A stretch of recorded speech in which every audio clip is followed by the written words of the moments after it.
Hey everybody, welcome back to the Ocarina of Time Dungeon Guide. Today we're going to be taking a look at the Fire Temple. This dungeon right here, in my opinion, is quite a bit more straightforward than, say, the Forest Temple. But if you're struggling with any part of it, stay tuned, and we'll get you through it.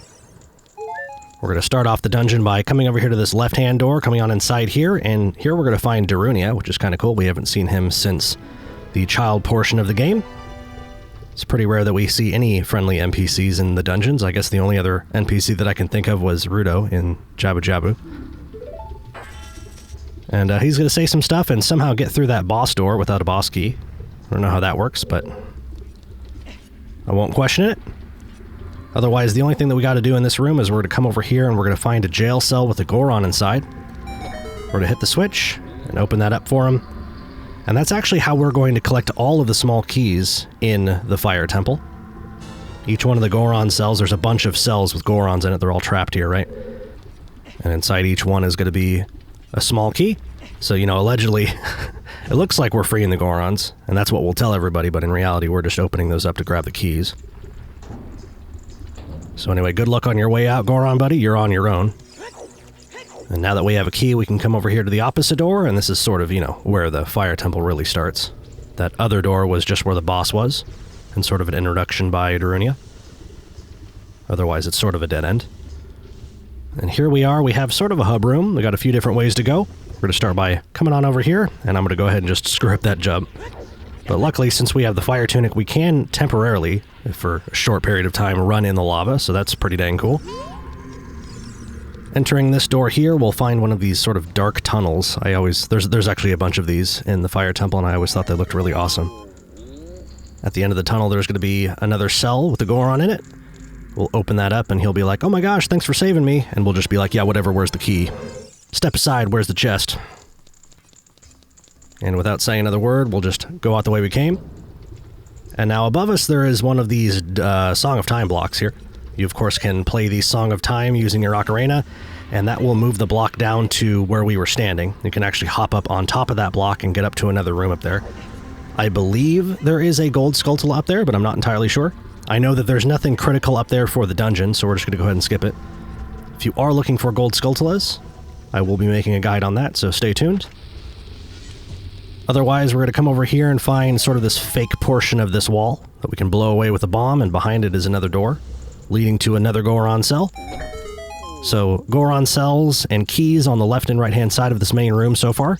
Make sure to grab these before moving on. You don't want to have to backtrack all the way back here and grab these later on in the dungeon. I think it'd be kind of funny if you could hit that button on the floor a second time to close the cell door. Just be like, "Sorry for bothering you, sir. Didn't mean to disturb you, I just needed to grab that key," as you close the cell behind you and never see that guy ever again. We'll be heading down the middle path now. Like I said, we hit the left and right hand sides. Now we're going down the middle of that main room. And here we'll find a pretty crazy room where we have this jet of flame coming out of the floor in the middle, shooting all the way up through a hole in the ceiling. And here we got this chain link fence that we can climb up, so we'll go ahead and do that. I'm fairly certain you can use the hook shot on this surface. You can climb, you can shoot yourself halfway up the fence. I'm not sure why I never do that, but I'm pretty sure I do that the same way every single time, which is climbing from the bottom. Anyway, we'll get a sweet 2-for-1 kill on those bats there, and then we'll hop down, and there's a big block right here. And we're actually going to push that down onto the jet of flame. And believe it or not, that column of fire will actually be able to push this block all the way up into the ceiling. So we'll hop on down and ride that all the way up. And I have the camera turned wrong there, but we're actually running through, or we're passing through another locked door. So we're now out of keys again, but that's okay. Here we've got a pretty intimidating looking room with the Goron cell right here. Don't try too hard to unlock this now, because the button is actually on the opposite side of the cell. The cell has like 2 sides to it, or 2 doors. And we will actually be opening that one from the other side later on, so we can safely ignore it for now. Otherwise, we're going to hop over here.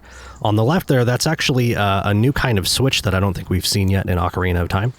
We'll be seeing more of those in the adult dungeons later on.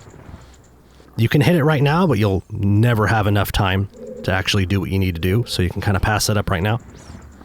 We're pushing this block down right here. Obviously, you can pull it further than I did, but that's just about as much as you need to actually get the job done right there. And now that we're up on top, we'll now use that switch. We'll actuate that switch now. And I'm going to do it by dropping a bomb, but you can actually kind of peek over the edge and hit it with an arrow or your hook shot if you'd like. But I kind of like doing a bomb because you gain a few extra seconds. You can hear that timer going off. So yeah, we had plenty of time to do that, but to be clear, you really need to be flipping that switch from up above. You can't be down there hitting it with your sword and trying to climb up the wall that you'll never ever even have close to enough time. But here we are in a giant maze with these boulders sort of rolling around in it. This is a pretty hazardous spot. And what I kind of like to do in this room here is I like to just find the outside wall of the room and sort of just go around the outside edge of this space. There's not really anything in the middle of it, so we don't need to worry about missing out on anything in the center of this maze. Otherwise, we're just sort of following the outer edge, going the clockwise direction in this case. Over there in the corner is a locked door, but first I know that there's another room over here that we want to visit first. This is just going to be another one of those Goron cells with yet another key in it. I mean, another Goron to save, right? Ooh. My hero, thank you, Link. Where is it? Where's the key? You can't hide it from me. And back into the maze we go. Now we can visit that one locked door that we saw in the opposite corner. At this point, you may have noticed that there's doors and enemies and stuff going on, you know, kind of on top of that maze. We will be, later on, jumping around on top up there, which is kind of cool, but it won't be happening for a little bit, so don't worry about it right now. Don't be trying to get up on top of there. You'll probably have a hard time. This is sort of a scary room right here, because if you fall, you pretty much go all the way back to the beginning of the dungeon. So watch your step. Shooting that eyeball switch allows us to go into this side room here. There's a sort of interesting caged room. We'll be on the other side of the cage here in just a few seconds, but before that, there's a chest there with a map in it. I always feel a sense of relief whenever I find the map. It's kind of nice to know that I'm not running around blind anymore. We'll now go through that locked door and find ourselves on the opposite side of that caged wall that we saw just a few seconds ago. And by hopping onto this metal platform, we're actually going to trip sort of a little trap here, which is going to create a wall of fire that's going to chase us through this room. So we'll kind of want to get a move on. We don't want that catching up to us. Although if it does, it's really not that big of a deal. If it does catch up to you, I believe Link just gets knocked over, and it can even pass you up while you're sort of invulnerable from taking damage. And once it passes you, there's really no threat anymore. And here we are on top of the maze now. Happened sooner than I remembered. Hopping on over here, we'll find a big old crack in the floor. You know what to do. Rip that slug. And that was funny. You could actually see him down there, and he disappeared as we transitioned from one room to the other. Kind of interesting. And this is pretty cool right here. This is actually that two-sided Goron cell that we saw earlier, that I said that you didn't need to worry about until later on. We're now at that point. And that cell actually kind of functions as a shortcut as well, which is pretty cool design in my opinion. Now we don't need to pass through that jail cell. We've pretty much done everything in that previous room and around that part of the dungeon. So we'll kind of come back the way we came. We'll head on up and get back on top of this maze again. There's more to do here. That slug's back. He climbed out, I guess. And this is kind of funny. I make a little bit of a mistake here. There was a switch on the left-hand side that I completely forgot to step on. And past me still hasn't noticed that that cell is closed. And I'm like, oh wait, yeah, the switch. Yeah, it's funny. I'm always trying to think, 2 or 3 steps ahead as I'm recording this footage, and sometimes I'm not really paying attention to what's right in front of me. So there we go. There's a switch. Go ahead and open that one up. And I always feel sorry for this Goron. He's definitely got the worst jail cell, I think.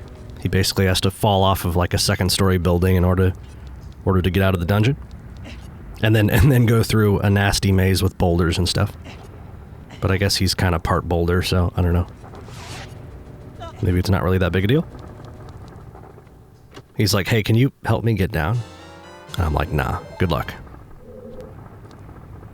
You'll just jump the gap, dude. That was sort of dangerous right there. I'm kind of surprised I didn't get blown back by the slug there. I think he just finished his attack, and maybe that makes some sort of difference. If you kind of find yourself in a similar situation, I think probably shooting the slug with a bow is probably the best move. I'm not entirely sure what happens when you shoot the slugs with the hook shot. It may pull you to the slug, which may not have been what you wanted to happen there. But in any case, we're heading back over here. This is that room with the trap in it. And believe it or not, you can actually make that jump. That right there, I remember getting stuck on as a kid when I was playing the Fire Temple for the first time. I saw the door up there, and I saw the ledge. But I thought to myself, there's no way I can make that jump, so I never even tried. And here we'll find ourselves in probably the craziest room in the Fire Temple. This sort of C-shaped room. We've got stuff going on up in the ceiling. We've got a big structure in the middle. Got these flame turrets spinning around. And there's all of these little, I don't know what you want to call these things, little totem poles, maybe. And as you run through them, you'll find that there are these invisible barriers, these flames that will shoot up and block your progress. And that's going to be a problem here in just a second, but before we continue on in that room, we're going to hop into this side room and we'll find the compass. But yeah, as we exit this room, you'll see a huge wall of flames off in the distance. That's actually kind of what our goal is at this point. We want to get into the room on the opposite side of that wall of flames. But we're going to find pretty quick here that as we try to move... Yeah, there it is. As we try to continue on, we will realize that these sort of flame traps that pop up are actually blocking us. There's not a way through right here. So we checked every single possible path there, and they're all blocked off. So what we got to do is continue off in the opposite direction. We will actually be able to get past this by going the opposite way.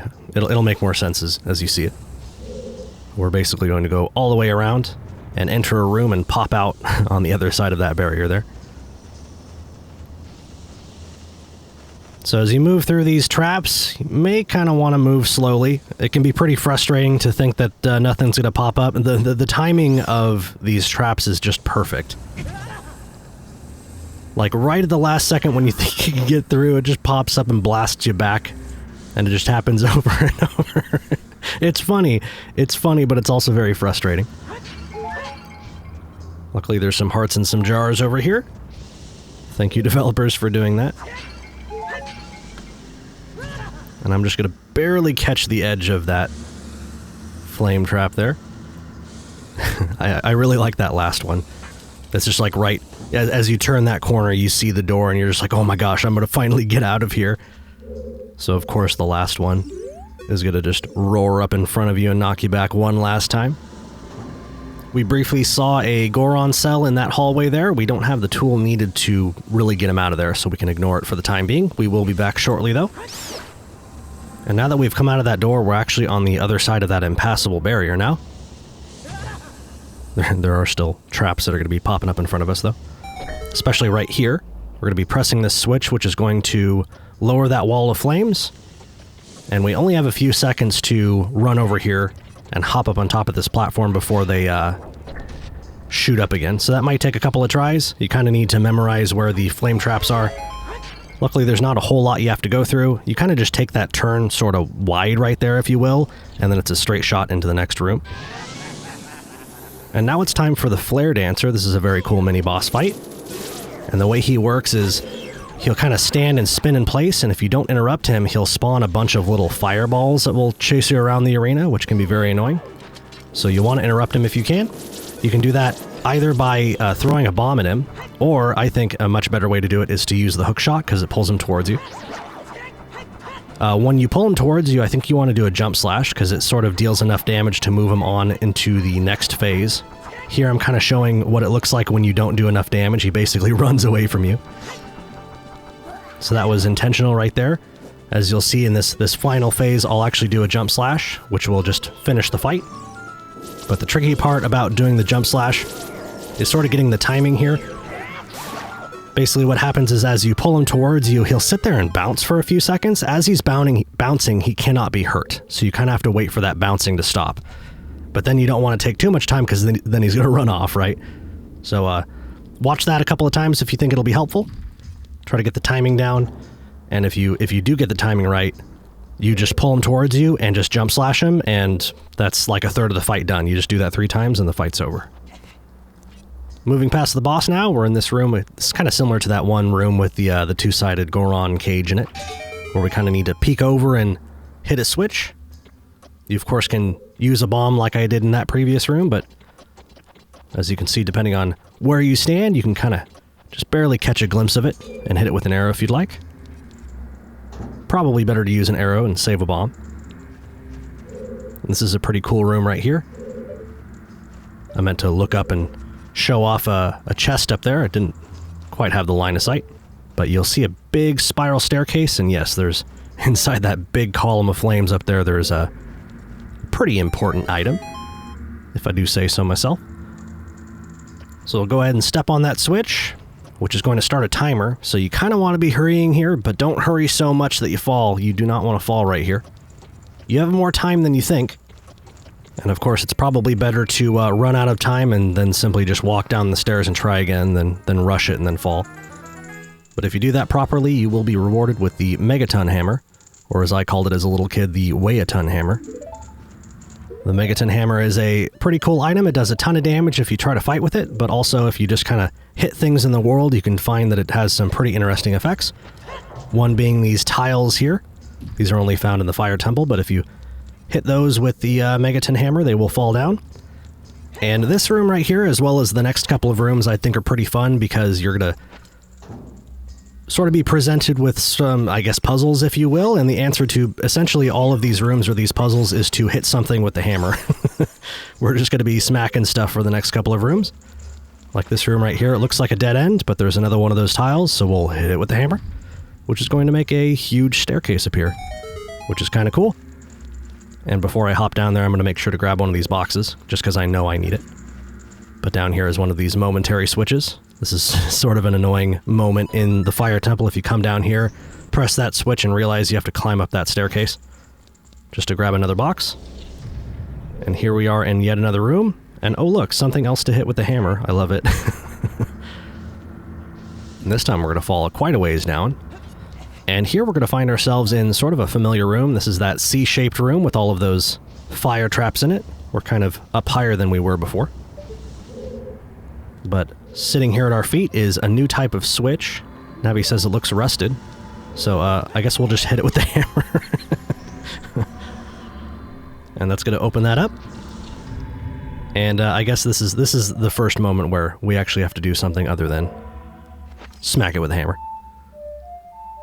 So this is that room that I mentioned that there was a Goron cell, that we didn't have the tool needed to open that one up. That tool being the Megaton Hammer to hit yet another rusty switch. So we'll play the Ocarina of Time, play the Song of Time, which will move that Song of Time block down to the lower level. Looks like you can actually make that jump, but if you're having trouble making that jump, you can hop on top of that Song of Time block. It's a much easier jump. Having done that, we'll hop on down here. And I believe, I may be mistaken, but I think this is our last cell. This is our last small key. We'll see if I'm right about that. And luckily, again, with that Song of Time block there, we can hop back up. We don't need to go all the way around or anything crazy. And we're going to jump this gap, and there's yet one more thing to hit with the hammer. And this is going to take you to a place that I guarantee you are not expecting. This is not a guarantee.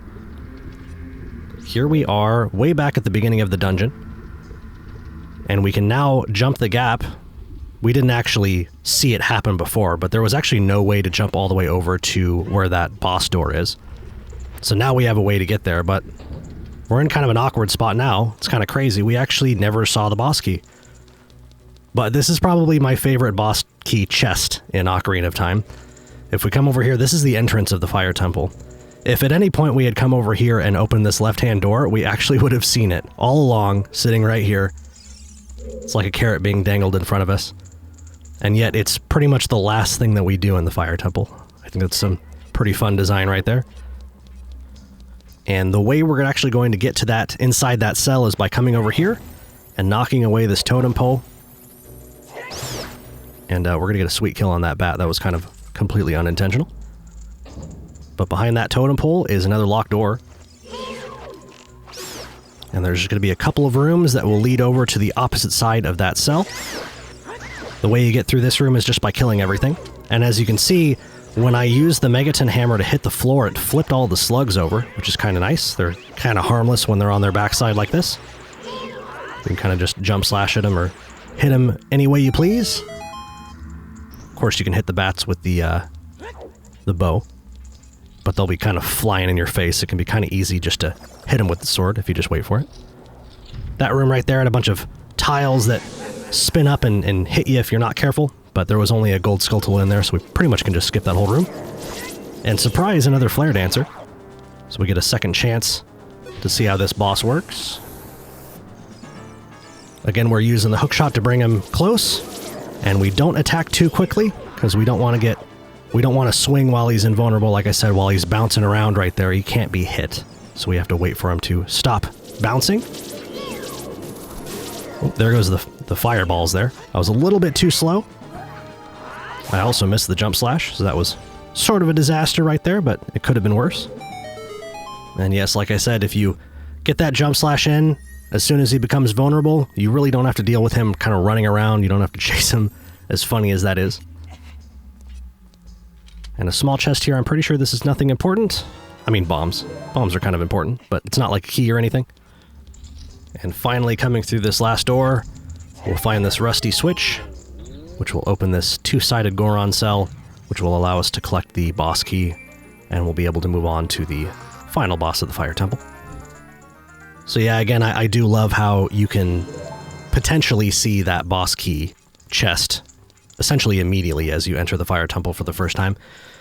I'm pretty sure the Fire Temple taught me a valuable lesson as a little kid, which is that if it seems too convenient, it probably is. Ocarina of Time life lessons aside, we're on the final leg of the dungeon now. We'll be hopping here on this platform that we brought down from the upper levels of the Fire Temple. And we can head into the boss room. This is where Darunia is. He needs our help, man. He's still in here, right? Tears.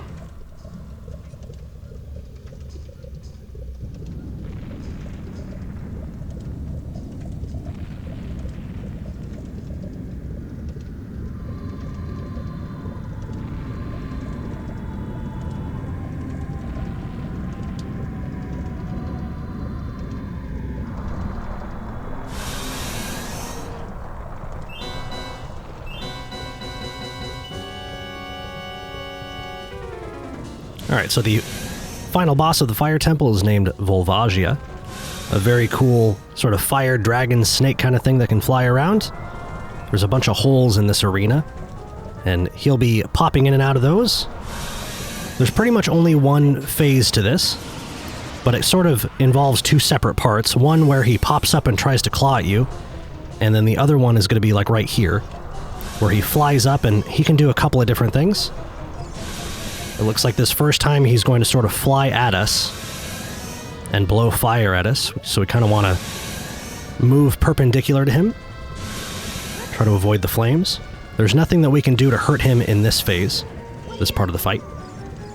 So we just kind of have to wait it out, and eventually he'll go back underground. And after he gets done flying around, you kind of want to maybe back up a little bit so you can see all of the different holes in the arena, because this is where he's going to pop out and this is where he's vulnerable. As you can see, you want to use the Megaton Hammer. I don't think the Master Sword does anything to him at all. Now that we've damaged him, he'll fly up again. And this time, instead of blowing fire at us, he's going to fly higher up and drop rocks. Again, the same thing, we can't do anything to hurt him. So we'll just sort of avoid the rocks, look for the shadows. It's pretty much the easiest way to make sure you stay out of the way of those boulders as they fall down. And again, I'm sort of positioning the camera where I can see all of the different holes, because later on in the fight, he sort of will fake you out. You'll see the flames, and you'll think that's where he's going to pop out, but all of a sudden the fire there will stop, and then he'll choose a different spot. And the reason that's a problem is because he only pops out for a split second, and you kind of need to be quick. If you're too slow, he'll go back down, and then you'll have to deal with another phase of him flying around. Here's a cute little trick that you can do. You can kind of like sit in the middle of his... he can only turn so sharp. So if you stand in the middle, he'll just kind of spin around, and he won't be able to get a bead on you. And again, we're just sort of waiting this part of the fight out. Nothing we can do. Don't try to hit him with arrows or a hook shot or anything. Eventually he will go back down. And again, we're sort of positioning the camera where we can see all the different holes, because Volvagia will start bouncing back and forth and we won't know which one to run at. And looks like I totally screwed that one up. Super frustrating. I was just a little bit short on the strike. The hammer is quite short. So now we get to sit here for a whole nother phase of him flying around. You saw the shield spam of frustration there. You hate to see it. But again, watching the boulders. Luckily that phase there when he's flying around dropping the boulders doesn't go on as long as the other one where he tries to fly at you and shoot fire. And that time I was just too close to the hole. But luckily, apparently you do have enough time to stand up after being blown back. And in this case, I was going to deal the final blow.